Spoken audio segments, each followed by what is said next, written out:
José Alberto Palma. Historia negra de la medicina. Capítulo 8. Torturas extremas para pacientes resignados. En diciembre de 2014 se hizo público un informe del Senado de los Estados Unidos que analizaba los interrogatorios a sospechosos y terroristas de Al-Qaeda detenidos después de los atentados terroristas del 11 de septiembre de 2001 en Nueva York.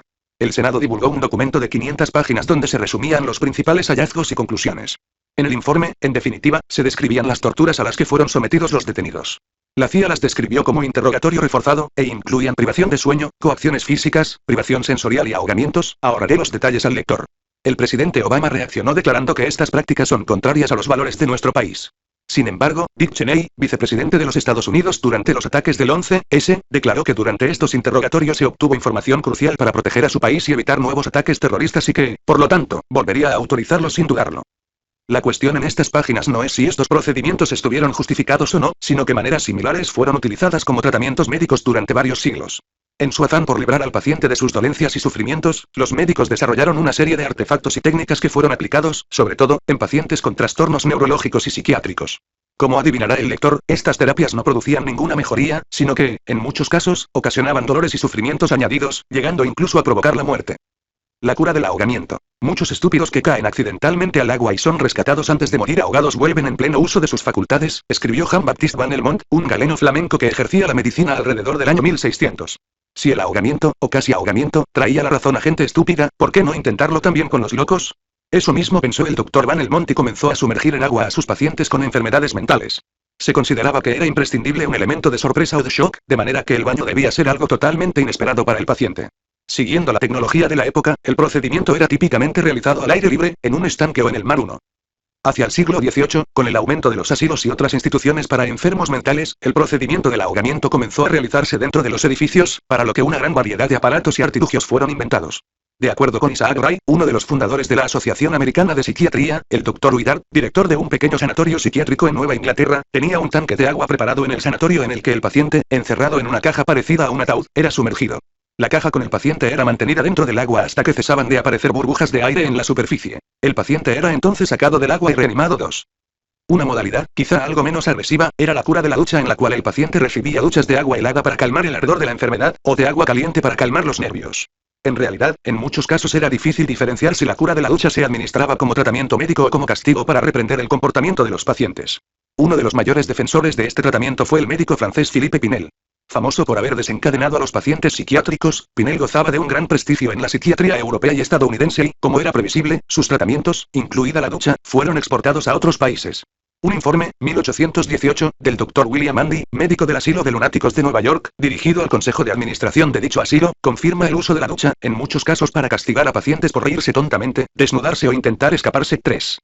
Una de las mejores descripciones de la cura de la ducha proviene del libro A Visit to Certain Asylums for the Insane in Europe, 1841, de Pliny Earle, médico residente del manicomio de Frankfort, Pensilvania. Durante una rotación en el Hospital Vitre de París durante 1840, Earle presenció el uso de la ducha con finalidad punitiva para persuadir a dos pacientes de que renunciasen a sus ideas trastornadas. El primer paciente creía ser un noble, mientras que el segundo se negaba a trabajar. La sala tenía quizá 12 bañeras. Encima de cada una, a una altura de unos 5 pies metro y medio, había una ducha con un diámetro de unos 7/8 de una pulgada 2 centímetros y medio. Había pacientes en 2 de las bañeras, cada uno confinado a su lugar por una tabla de madera ajustada alrededor del cuello, como si fuesen unos ajusticiados. Uno de ellos era un hombre robusto, de temperamento nervioso sanguíneo, quien, durante el curso de su alienación, había sufrido numerosas alucinaciones. Ahora creía ser el marido de la duquesa de Berry, y el amigo favorito del ex rey Carlos X y de su hijo el duque de Burdeos. Y que estas personas le habían recomendado al rey Luis Felipe, y que éste iba a recompensarle con grandes honores. Entonces el asistente le dijo, es imposible que Carlos X le haya recomendado al rey Luis Felipe ya que sus familias son enemigas, y entonces hizo encender la ducha procurando que el chorro de agua a presión cayera directamente sobre la cabeza del paciente, mientras este gritaba de manera desconsolada. Earle, un cuáquero de nobles intenciones, se opuso diametralmente al uso de la ducha con fines correccionales a su regreso a Estados Unidos. De hecho, cuando Earle fue nombrado director del manicomio Bloomingdale, en Harlem, Nueva York, en 1844, prohibió el uso de la ducha con fines punitivos, permitiéndola solo con fines terapéuticos, y siempre con el consentimiento del paciente. La aversión de Earle a utilizar el agua con fines disciplinarios fue extendiéndose lentamente y en el siglo XIX la cura de la ducha evolucionó hacia tratamientos mucho más amables, como la hidroterapia.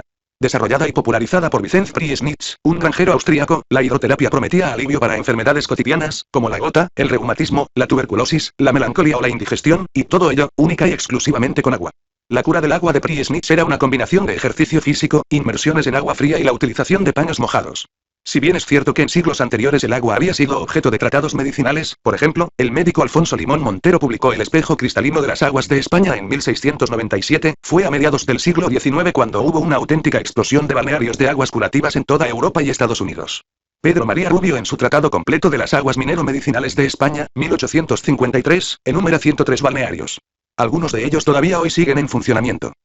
La silla giratoria. Otro de los tratamientos utilizados para tratar las enfermedades mentales en el siglo XIX consistía en girar a los pacientes para sacudir la locura. 4.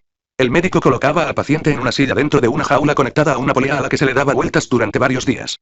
Una vez el paciente era amarrado a la silla, la jaula era girada a gran velocidad para generar una gran fuerza centrífuga que ocasionaba náuseas, vómitos y sensación de sofocación. Al acabar, el paciente estaba pálido, nauseoso y menos maníaco.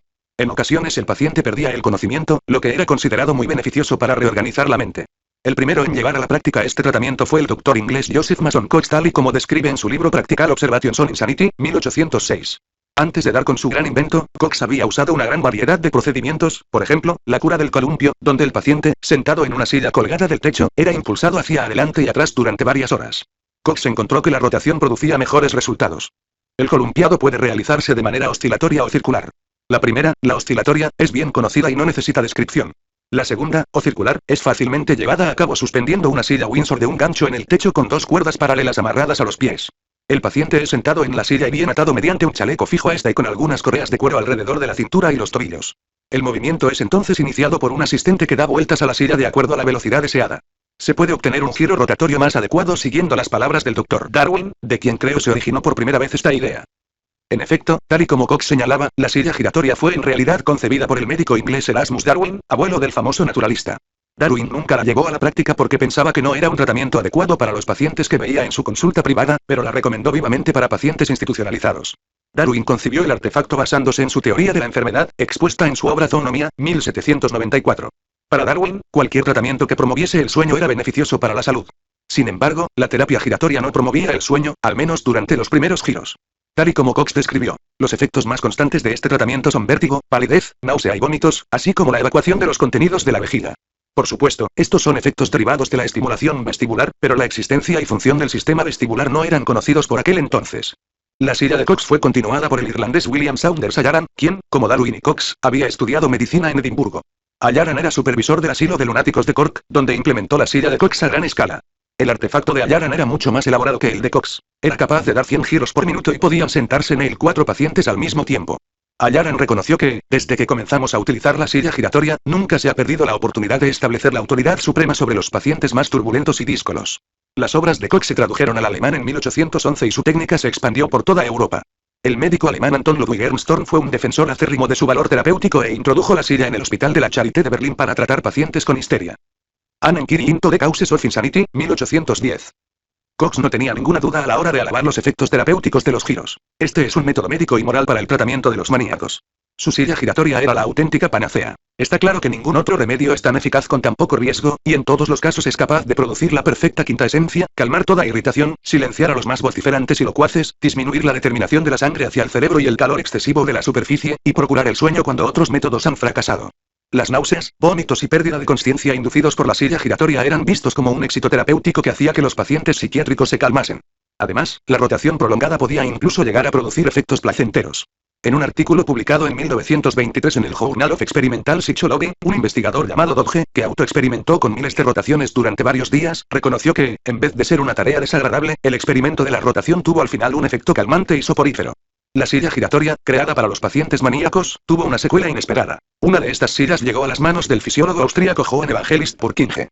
Purkinje no estaba interesado en las aplicaciones médicas de los giros, sino en su uso para investigar los movimientos oculares durante la rotación del cuerpo.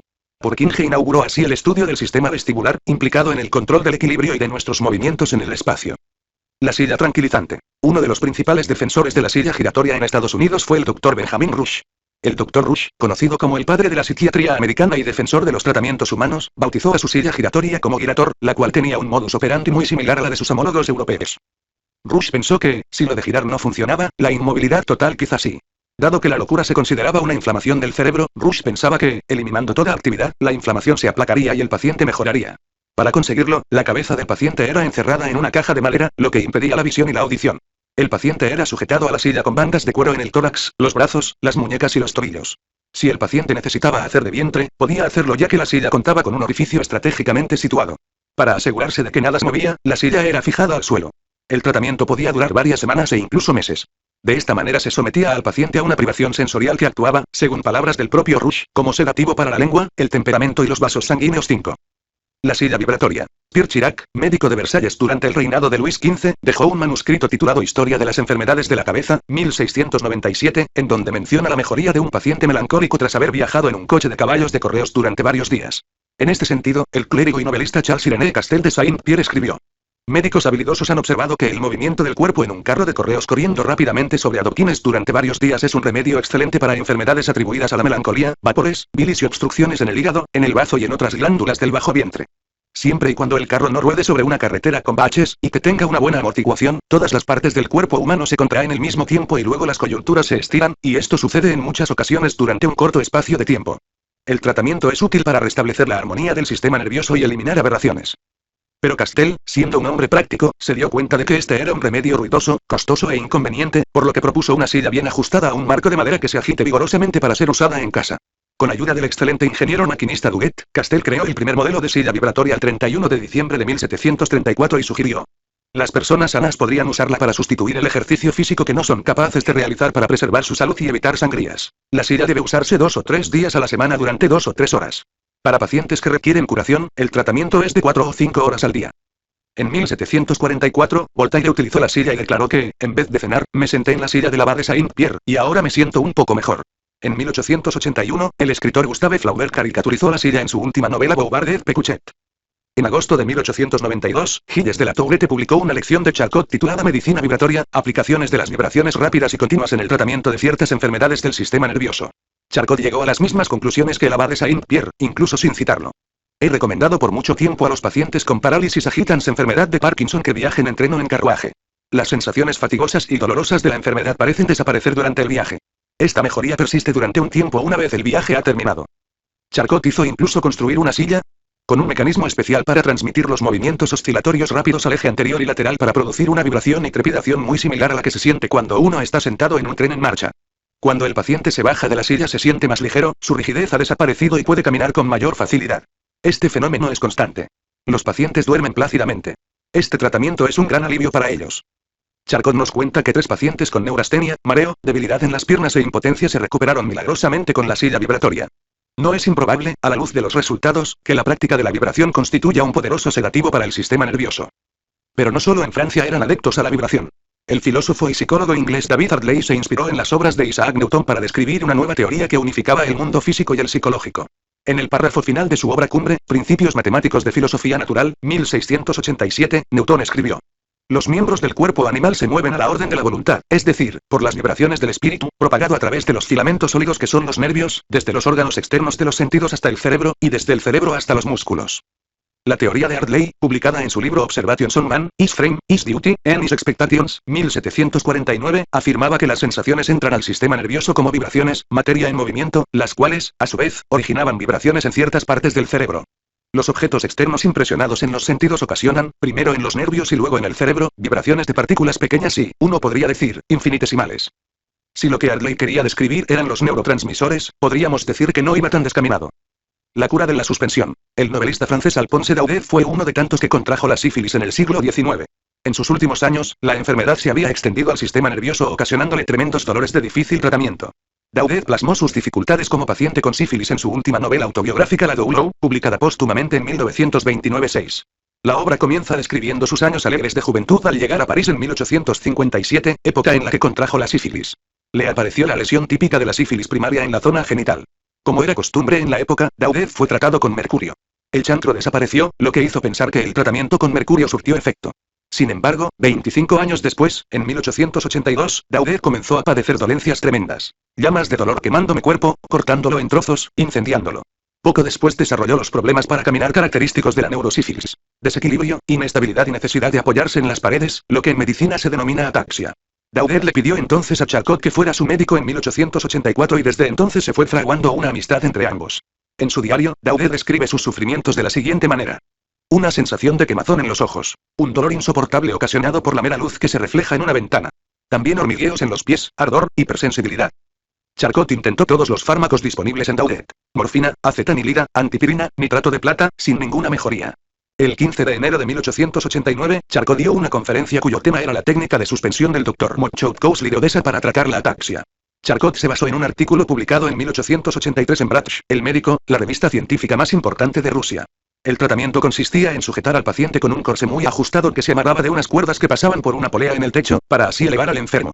En el artículo se afirmaba que el corsé hacía que el dolor y los problemas para caminar de los pacientes con ataxia mejoraran significativamente. De hecho, lo que parecía aliviar el dolor era el realineamiento de la columna vertebral, para lo que era imprescindible suspender al paciente del techo. Aparecido en el semanario L'Illustration el 23 de marzo de 1889. Como era de esperar, Charcot utilizó de inmediato esta novedosa terapia en su amigo Daudet. Estoy suspendido en el aire durante 4 minutos, los últimos 2 únicamente desde mi mandíbula. Tengo un dolor insoportable en los dientes. Luego, cuando me bajan y me liberan, un terrible dolor en mi espalda y en el cuello, como si mi médula se estuviese derritiendo. Me obliga a agacharme durante horas para luego después ir enderezándome poco a poco, mientras, según me parece, la médula estirada encuentra su lugar de nuevo. No experimento ninguna mejoría. 13 suspensiones. Luego empecé a toser sangre, lo cual lo atribuyo a la congestión de mis pulmones debido a los excesos extenuantes de este tratamiento. Los hermanos Goncourt eran también escritores y buenos amigos de Daudet. En sus diarios, publicados en 1888, relatan 7. Daudet nos habló de su tratamiento de suspensión. Es un tratamiento nuevo para la ataxia, importado de Rusia por Charcot. La suspensión dura 4 minutos, 4 largos minutos, después de lo cual Daudet es bajado sufriendo un intenso dolor en su espalda y su cuello. Además, la suspensión se realiza en medio de una oscuridad casi completa, eso sí que es evocador. Como si fuera un grabado de Goya. La falta de mejoría de Daudet tras numerosas sesiones hizo que los hermanos Goncourt sintieran cierta animadversión hacia Charcot y criticaran abiertamente sus métodos y, por extensión, los de los médicos de la época. Oh, qué descubridores tan desastrosos son estos médicos. Si un paciente les dice, me comí un huevo esta mañana cuando tenía el estómago vacío y eso me hizo sentir mucho mejor, entonces comienzan a recetar huevos a todos sus pacientes. Es como si les dijéramos, esta mañana a las 8:30, no, a las 8:45, estaba en mi jardín y un escarabajo se me posó encima, y entonces tuve un gran deseo de comer. Bueno, puedes estar seguro de que, si le dijeras eso a un médico, le prescribiría escarabajos a las 8:45 de la mañana a todos sus pacientes. La cura de la sangre de oveja. Tradicionalmente se han descrito a las personas dóciles como si tuvieran el temperamento de un cordero. Era, por tanto, muy razonable para los médicos del siglo XVII pensar que transfundir sangre de un cordero a pacientes maníacos podría atenuar las pasiones locas. Según relata el político inglés Samuel Pepys en su diario, en 1667, se le pagaron 20 chelines a un lunático para que recibiera una transfusión sanguínea de alrededor de medio litro de sangre de una oveja. Esto ya era de por sí un progreso. En otras épocas habrían obligado al lunático a beberse la sangre sin pagarle nada. Después de la transfusión, Pepys escribió que el paciente seguía igual de loco, aunque hablaba de manera razonable. 8. Quizá el mayor defensor de las transfusiones de sangre animal fuese el médico francés Jean-Baptiste Denis. El 15 de junio de 1667, Denis administró alrededor de 12 onzas 350 mililitros de sangre de oveja a un joven enfermo de 15 años, a quien le habían sangrado con sanguijuelas unas 20 veces. De manera sorprendente, el muchacho sobrevivió tras la transfusión. Una segunda transfusión de sangre de oveja también fue exitosa. Hoy en día conocemos la existencia de los grupos sanguíneos y cómo, incluso recibiendo sangre humana, es necesario que estos grupos coincidan para evitar una reacción de rechazo. No está muy claro por qué estas 2 transfusiones de sangre de oveja realizadas por Denis tuvieron éxito, aunque quizá tuviera algo que ver el poco volumen de sangre transfundida. El tercer paciente fue el noble sueco Gustav Blonde, quien murió poco después de la transfusión. Pero ahí no acabaron los problemas. En el invierno de 1667, Denis administró varias transfusiones de sangre de ternera a un loco llamado Toine Mauroy, el cual murió tras la tercera transfusión. La mujer del fallecido denunció a Denis como el culpable de la muerte de su marido. Después del juicio, Denis dejó de practicar la medicina y, en 1670, las transfusiones de sangre animal se prohibieron en Francia. 9. No fue hasta 1902 cuando el médico austríaco Karl Landsteiner descubrió los grupos sanguíneos haciendo de las transfusiones de sangre un procedimiento seguro y confiable. La cura de la extracción total. Hace menos de un siglo algunos médicos pensaban que la enfermedad mental era consecuencia de infecciones y que la extracción quirúrgica del sitio infectado podría sanar a los pacientes. Esta teoría, conocida como bacteriología quirúrgica, se basaba en la observación de que los pacientes con fiebre alta deliraban, y que, en la mayoría de los casos, esta fiebre era causada por gérmenes. Por lo tanto, los gérmenes causaban el delirio. El mayor exponente de la bacteriología quirúrgica fue, sin duda, el psiquiatra estadounidense Henry Cotton X. Cotton no tenía una mala formación. Estudió en Europa con Emil Kraepelin y Alois Alzheimer, 2 pioneros de la neuropsiquiatría, y con 30 años fue nombrado director del Hospital Estatal de Trenton, Nueva Jersey. Desde entonces, y hasta su jubilación en 1930, el Dr. Cotton hizo que se extrajeran alrededor de 11.000 dientes de sus pacientes psiquiátricos. Cotton pensaba que las bacterias podían extenderse por el sistema linfático o sanguíneo hasta el cerebro, donde finalmente causarían la muerte del paciente o, si no, una situación incluso peor que la muerte. Una vida llena de oscuridad mental. Si la enfermedad no desaparecía tras extirpar los dientes, el siguiente paso era extirpar las amígdalas. Sí, a pesar de ello, el paciente continuaba mostrando signos de enfermedad, se producía la extracción total. La vesícula biliar, los testículos, los ovarios, el bazo, el útero, e incluso el estómago y el colon eran extirpados. En sus informes, Cotton afirmaba tener una tasa de éxito del 85%. Esto, junto con la impresión de que se había encontrado una causa biológica para enfermedades hasta entonces enigmáticas, hizo de él un personaje famoso en todo el mundo. Fue galardonado con premios e invitado a dar conferencias en las sociedades médicas de Estados Unidos y Europa. Los pacientes y sus familiares exigían ser tratados por Cotton. Si esto no era posible, exigían a sus médicos que practicasen los mismos métodos que el psiquiatra milagroso. En junio de 1922, el New York Times escribió: en el Hospital Estatal de Trenton, Nueva Jersey, bajo el liderazgo brillante de su director médico, el Dr. Henry A. Cotton, se encuentra en marcha la investigación más agresiva y científica que se ha hecho hasta ahora en todo el campo de las enfermedades mentales y nerviosas. Hay esperanza, grandes esperanzas, para el futuro. Lo que no decían los informes de Cotton ni los periodistas del New York Times es que muchos de sus pacientes, alrededor de un tercio, fallecieron por complicaciones quirúrgicas relacionadas, paradójicamente, con infecciones intratables en una era en la que los antibióticos no habían sido inventados aún. Entre sus pacientes se encontraba Margaret Fisher, hija del afamado economista Irving Fisher. Margaret fue diagnosticada de esquizofrenia en el asilo Bloomingdale, tras lo que fue trasladada al hospital de Trenton. Cotton, por supuesto, atribuyó su enfermedad a una infección en el colon. Tras una serie de cirugías, Margaret murió en 1919 debido a una infección bacteriana por Streptococcus. Desde luego no todos los médicos estaban de acuerdo con Cotton y el consejo de administración del hospital de Trenton encargó a otra psiquiatra, la doctora Phyllis Greenacre, que evaluase sus técnicas y métodos. El informe de Greenacre fue muy crítico con las insalubres instalaciones del hospital así como con el Dr. Cotton, a quien definía como singularmente peculiar. Dado que la mayoría de los pacientes no tenían dientes, les era imposible masticar y hablar adecuadamente, por lo que conseguir información fidedigna fue muy difícil. Greenacre también encontró que los datos de Cotton eran contradictorios. En 1925, el Senado de Nueva Jersey lanzó otra investigación durante la cual el Dr. Cotton sufrió una crisis nerviosa, autodiagnosticándose de infección dental. Siendo fiel a su doctrina, el propio Cotton hizo extirparse varios dientes. Tras la intervención, declaró, o deberíamos decir masculó, estar curado. Al final Cotton admitió que la tasa de mortalidad de sus pacientes fue de alrededor del 30%, aunque nunca reconoció que esto fuera consecuencia directa de sus errores. En 1930, cuando Cotton se jubiló, las cirugías extractivas dejaron de realizarse para siempre y muchos pacientes pudieron conservar sus dientes y órganos.